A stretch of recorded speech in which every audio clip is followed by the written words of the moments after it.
Bonjour à tous, nous sommes le mardi 12 mai 2020. Nous sommes le premier jour après le déconfinement. Nous allons fêter ensemble cette semaine la fête de Notre-Dame de Fatima.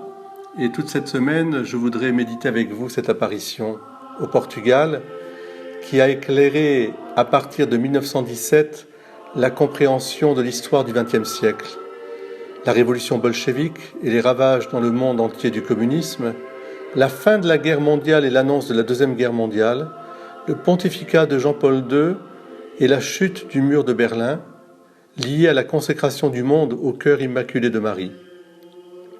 Comme l'a si bien dit Benoît XVI, le 13 mai 2010, le message de Fatima est le plus grand message prophétique du XXe siècle. Aujourd'hui, nous sommes le mardi, c'est le jour consacré aux anges, et je vous invite à mieux prier votre chapelet, comme Lucie, 10 ans, son cousin Francisco, 9 ans, et sa sœur Jacinta, 7 ans, qui furent formés par l'ange du Portugal. En effet, au printemps 1916, les 3 enfants voient une personne qui leur dit « Ne craignez rien, je suis l'ange de la paix, priez avec moi ». Et s'agenouillant, l'ange baissa la tête et leur enseigna une prière. « Mon Dieu, je crois, j'adore, j'espère et je vous aime.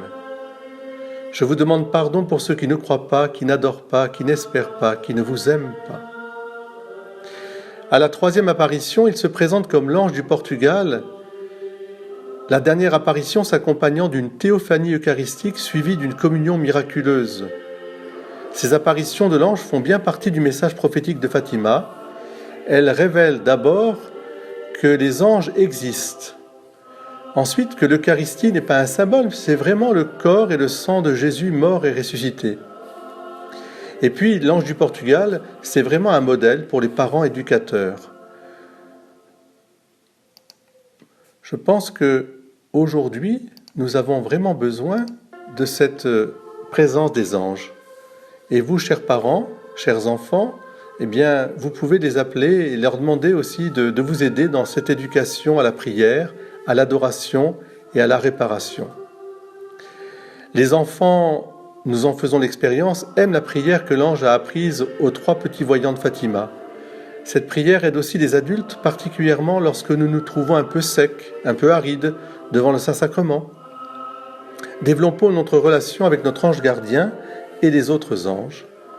Aimons-les, ce sont nos amis. Appelons-les souvent.